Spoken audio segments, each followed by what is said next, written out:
त्यामुळे तुम्हीही गुंतवणूक करताना अगदी काळजीपूर्वक करा आणि असे टोकाचं पाऊल उचलू नका।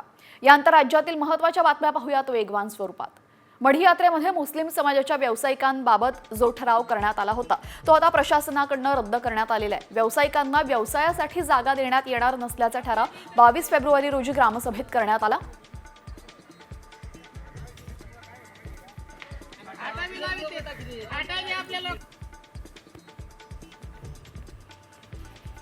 काल खामगाव तालुक्यामध्ये वजर गावामध्ये 2 गटात राडा झाला होता। पोलिसांनी दोन्ही गटांची बैठक घेऊन हा वाद मिटवलाय।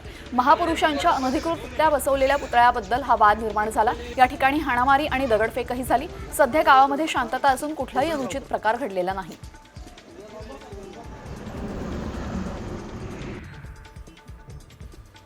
सर्वसामान्यांचं गाऱ्हाणं ऐकण्यासाठी सांगलीच्या जिल्हाधिकाऱ्यांचं दालन आता खुलं झालेलं आहे। मुख्यमंत्री देवेंद्र फडणवीस यांनी प्रशासन आणि नागरिकांच्या संवादाच्या सूचना दिलेल्या आहेत। त्यानंतर सांगलीचे जिल्हाधिकारी अशोक काकडे सोमवार आणि शुक्रवार हे 2 दिवस आपलं दालन सर्वसामान्यांसाठी खुलं करणार आहेत।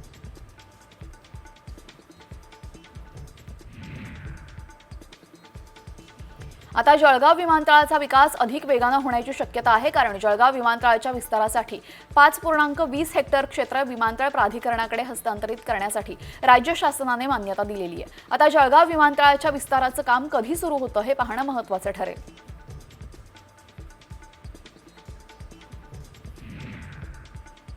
जळगावच्या एरंडोल तालुक्यामध्ये घरगुती वादातून बापाने आपल्या 22 वर्षाच्या तरुण मुलाची हत्या केलेली आहे। हत्येनंतर वडिलांनी आत्महत्या केली। मुलगा रील स्टार होता। दारू पिऊन भांडण उकरून काढत असल्याने वडिलांनी हे पाऊल उचललंय।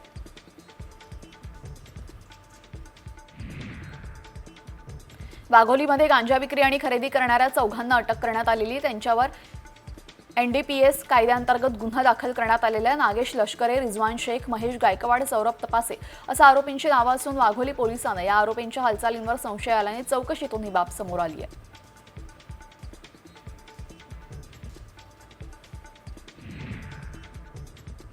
भंडाऱ्याच्या गोबरवाही पोलिसांनी मॅग्नीज तस्करीचा पर्दाफाश करत 7 जणांना अटक केलेली। या दरम्यान 50,54,000 रुपयांचा मुद्देमाल जप्त करण्यात आलेला आहे। जवळपास 21 मेट्रिक टन अनधिकृत मॅग्नीज सोबत 6 मेट्रिक टन अनधिकृत मॅग्नीज ट्रकमध्ये भरल्याचं उघड झालं। त्यानंतर ट्रक डोंगरी मॉईल कार्यालयामध्ये जमा करण्यात आला।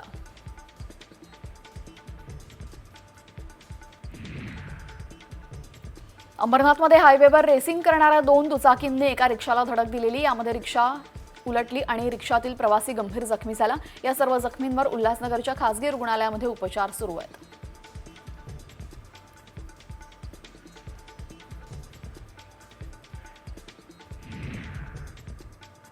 मुंबई गोवा महामार्गावर रात्री वाकेड घाटामध्ये कंटेनर उलटून अपघात झाला। अपघातानंतर कंटेनरला आग लागली। ड्रायव्हर क्लीनर आगीमध्ये होरपळत असताना स्थानिक नागरिकांनी त्यांना वाचवलं। अग्निशामक विभागाने त्वरित आगीवर नियंत्रण मिळवलं।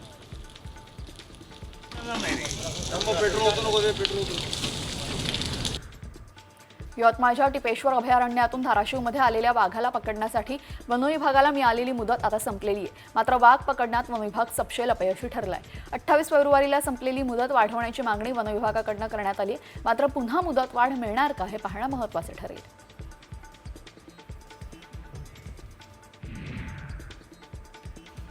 विदर्भात बर्ड फ्लूची एंट्री झालेली आहे। वाशिमच्या कारंजामधल्या खेरडा जिरापुरे गावामध्ये बर्ड फ्लूमुळे 6,831 कोंबड्यांचा मृत्यू झालाय। तर अकोल्यातील प्रयोगशाळेनं मृत कोंबड्यांचे नमुने पुण्यातल्या लॅबमध्ये पाठवले होते। भोपाळमध्येही नमुन्यांची तपासणी झाली। यामध्ये कोंबड्यांचा मृत्यू बर्ड फ्लूने झाल्याचं निष्पन्न झालं।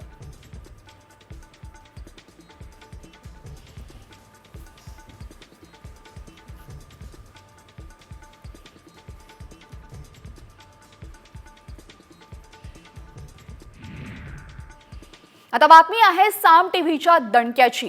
स्वारगेट बलात्कार प्रकरणामुळे बस स्थानकातील स्क्रॅप बसमधील धक्कादायक प्रकार समोर आलेला। या ठिकाणी असणाऱ्या बसेसची अवस्था साम टीव्हीने दाखवली होती। आता पूर्णतः ही जागा मोकळी करण्यात आली असून सर्व बसेस बाजूला काढण्यात आलेल्या आहेत। याचाच आढावा घेतला आमचे प्रतिनिधी सागर आव्हाड यांनी। पाहूयात। पुण्यातील स्वारगेट बस डेपोमध्ये जी घटना घडली त्यानंतर या ठिकाणी असणारा गर्दुल्यांचा अड्डा, म्हणजे या ठिकाणी ज्या भंगार बसेस लावलेल्या होत्या त्यामध्ये या गर्दुल्यांचा अड्डा होता आणि जे लोक या ठिकाणी यायचे आणि या गाड्यांचा वापर करायचे त्या गाड्या आता पूर्णतः हटवलेल्या आहेत आणि एक गाडी आता राहिलेली आहे, ही गाडी पूर्णतः या ठिकाणाहून हटवली जाणार आहे। आपण जर बघितलं तर या भागामध्ये 5 ज्या शिवशाही बसेस आहेत त्या लावलेल्या होत्या आणि ज्या बसेसमध्ये कोंडोम त्याचबरोबर इतर साहित्य जे आहे ते सापडलेलं होतं, ती बस या ठिकाणी लावलेली होती। रात्री या सर्व बसेस ज्या आहेत त्या आगाराने हटवलेल्या आहेत आणि पूर्णतः जागा जी आहे ती मोकळी केलेली आहे। त्यामुळं या ठिकाणी असणारा तळीरामांचा त्याचबरोबर गर्दुल्यांचा अड्डा जो आहे तो पूर्णतः उद्ध्वस्त झाला आणि सर्व बसेस या ठिकाणाहून काढून जागा पूर्णतः मोकळी केली आहे।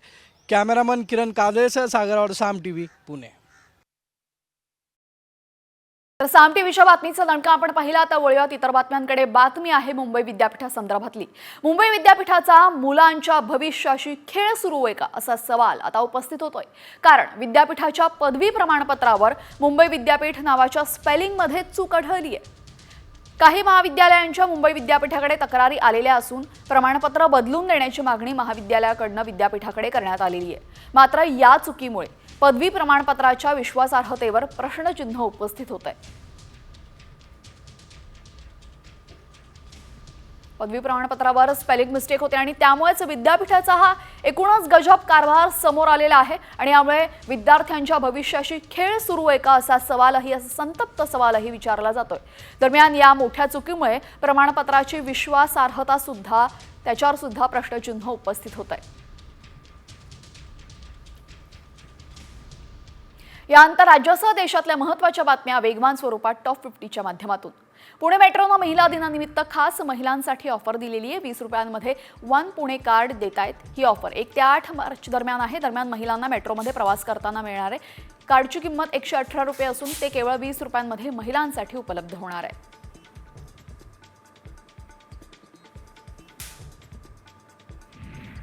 विदर्भातील राज्य परिवहन महामंडळाच्या ताफ्यामध्ये 40 नव्या लालपरींची भर पडली आहे। नागपूर, बुलढाणा आणि वाशिम जिल्ह्याला या बस मिळाल्या असून एसटी महामंडळाकडे चार्जिंग स्टेशनची समस्या असल्याने इलेक्ट्रिक बसेसला बाजूला ठेवण्यात आलेलं आहे। सध्या पुरवण्यात आलेल्या सर्व बस डिझेलवर चालणाऱ्या आहेत।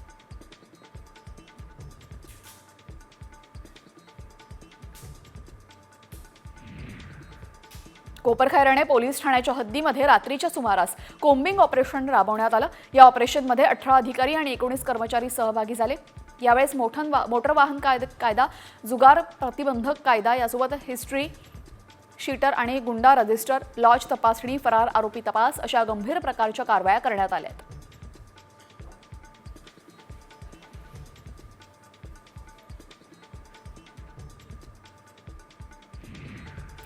इतिहास अभ्यासक इंद्रजित सावंत यांची फॉरेन्सिक विभागाकडून तब्बल 7 तास चौकशी करण्यात आलेली आहे। प्रशांत कोरटकरनं छत्रपती शिवाजी महाराजांबद्दल केलेल्या आक्षेपार्ह विधानानंतर आता इंद्रजित सावंतांना जीवे मारण्याची धमकी देण्यात आली। या प्रकरणी ही चौकशी करण्यात आली आहे।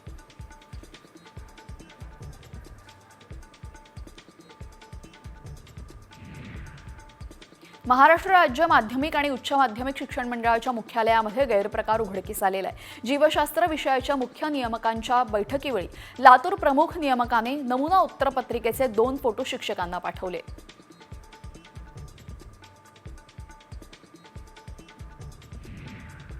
पुण्याच्या घोरपडीमध्ये कत्तलखान्याचा कचरा आणि दूषित पाणी घरांमध्ये शिरल्याने कोंढव्याचे रहिवासी त्रस्त झालेले आहेत। अस्वच्छता आणि दुर्गंधीमुळे आरोग्याच्या समस्या निर्माण होत आहेत। महाराष्ट्र प्रदूषण नियंत्रण मंडळ, पालिका आणि पंतप्रधान कार्यालयाकडे अनेक तक्रारी केलेल्या आहेत, मात्र कायमस्वरूपी उपाययोजना करत नसल्याचा आरोप होतोय।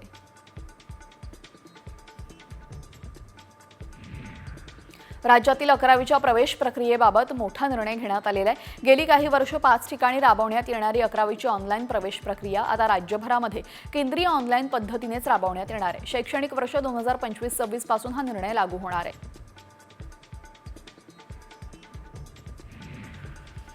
आजपासून व्यावसायिक गॅस सिलेंडरच्या किमती 6 रुपयांनी वाढलेल्या आहेत। कंपन्यांनी सिलेंडरच्या किमती वाढवण्याचा निर्णय घेतल्याने महागाई वाढण्याची शक्यता आहे। 19 किलोच्या व्यावसायिक गॅस सिलेंडरची किंमत 1797 रुपयांवरून आता 1803 रुपयांवर पोहोचली आहे।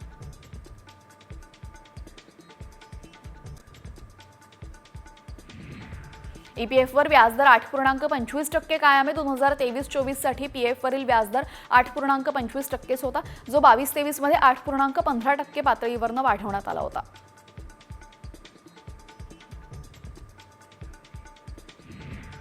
नवी मुंबईमध्ये शाळेतील सहलीदरम्यान मुलाचा मृत्यू झाल्यानंतर पालिका प्रशासनाने इमॅजिका पार्कमध्ये सहल रद्द केलेल्या आहे. जवळपास 6,200 पेक्षा जास्त विद्यार्थ्यांच्या सहली रद्द करण्याचा निर्णय घेण्यात आलेला आहे. या घटनेनंतर पालिका प्रशासनाला जाग आलेली आहे.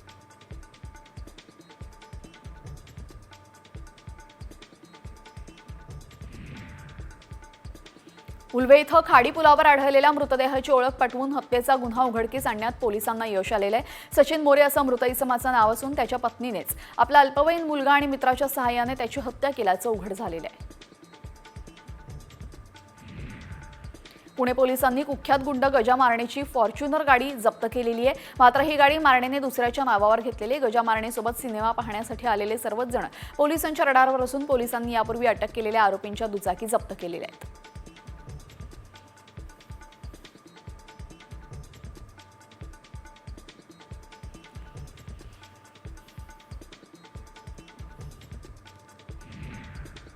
छत्रपती शिवाजी महाराजांबद्दल आक्षेपार्ह टिप्पणी करणारा प्रशांत कोरटकर गायब झाल्याची माहिती मिळते. कोल्हापूरनंतर आता नागपूर पोलिसांनी देखील कोरटकरच्या विरोधात गुन्हा दाखल केलाय. इतिहास अभ्यासक इंद्रजित सावंतांना फोनवरनं शिवीगाळ आणि महापुरुषांबद्दल आक्षेपार्ह वक्तव्य केल्याचा आरोप प्रशांत कोरटकरवर करण्यात आलेला आहे.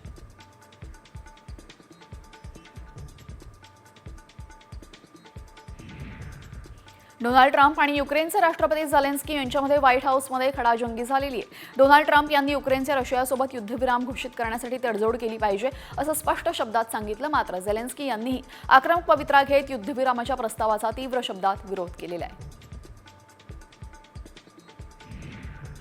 क्रिकेटपटू जॉर्ज बटलरनं इंग्लंडचं कर्णधारपद सोडलेलं आहे. चॅम्पियन्स ट्रॉफीमधील खराब कामगिरीनंतर त्यानं हा निर्णय घेतलेला आहे. बटलर कराचीमध्ये संघाचं शेवटचं नेतृत्व करणार आहे.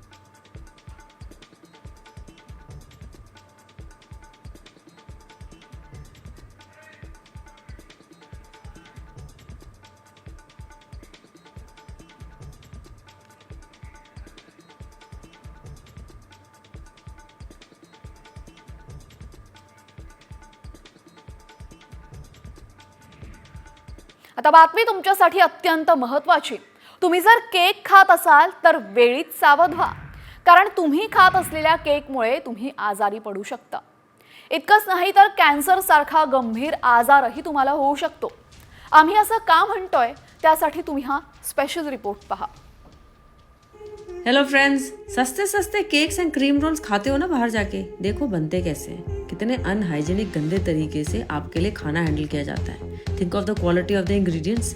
कैसा मैदा, चीनी, ऑयल, बटर यूज़ किया जाता है कि सब कुछ फेक होता है.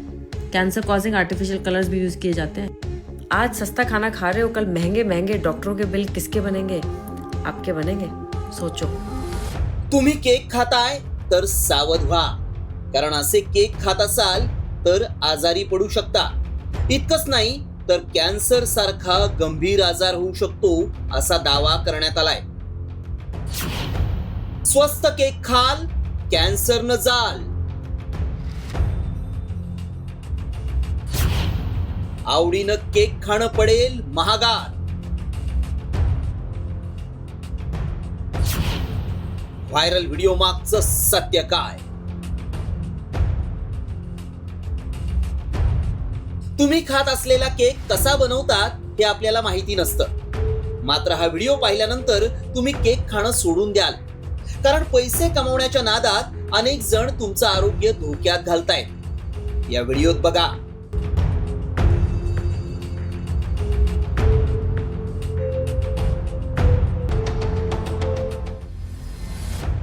कशा प्रकारे केक बनवला जातोय. कसलीही स्वच्छता नाही, त्यात रंग वापरले जात आहेत. त्यामुळे आपल्या जीवाला धोका निर्माण होऊ शकतो. इतकंच नाही तर कॅन्सर सारखा गंभीर आजार होऊ शकतो असा दावा करण्यात आलाय. हा आरोग्याचा प्रश्न आहे, कारण केक सगळेच जण आवडीनं खातात. त्यामुळे याची सत्यता जाणून घेणं गरजेचं आहे. आमच्या टीमनं याबाबत अधिक माहिती मिळवण्यासाठी तज्ज्ञांचा सल्ला घेतला. आजकाल आपण सेलिब्रेशन जे आहे, वाढदिवस आहे, ॲनिव्हर्सरी आहे, त्याच्यानंतर तुमचे वेगवेगळे सेलिब्रेशन्स आहेत, काही कम्प्लिशन असतं त्याचं सेलिब्रेशन, या निमित्ताने आपण केक कोणत्या ना कोणत्या माध्यमातून खातच असतो. म्हणजे आठवड्यातून आपलं 2-3 वेळेस केकचं होतंच. तर आणि आजकाल रील व्हायरल होते की केकमुळे कॅन्सर होऊ शकतो का? तर जर बाजारामधला केक जर तुम्हाला 250 रुपये 300 रुपये किलो म्हणजे एवढा स्वस्त केक मिळत असेल, तर त्या केकमध्ये क्वालिटी कुठे ना कुठे कॉम्प्रोमाइज होत असेल. म्हणजेच त्यामध्ये वापरले गेलेले मैदा असेल, साखर असेल, तेल असेल किंवा आर्टिफिशियल कलर असेल, तर हे जर चांगल्या क्वालिटीचे नसेल तर नक्कीच तुम्हाला कॅन्सर होण्याची धोका वाढला जातो. त्यामुळं आमच्या पडताळणीत काय सत्य समोर आलं पाहूया. सगळेच केक आरोग्यासाठी हानिकारक नसतात. काही जण केकसाठी हलक्या दर्जाचं साहित्य वापरतात. केकमध्ये मैदा, बेकिंग पावडर, तेलाचा वापर केला जातो. घातक रंगही केकमध्ये सर्रास वापरले जातात. स्वस्तातले केक खाल्ल्यानं कॅन्सर होऊ शकतो. त्यामुळं आमच्या पडताळणीत हा दावा सत्य ठरलाय. तुम्ही जर आवडीनं केक खात असाल तर चांगल्या ठिकाणी बनवलेले केक खा, नाहीतर घरीही केक बनवू शकता. नाहीतर असे स्वस्त आणि मस्त मिळणारे केक आजारी पाडतील. रिपोर्ट साम टीव्ही.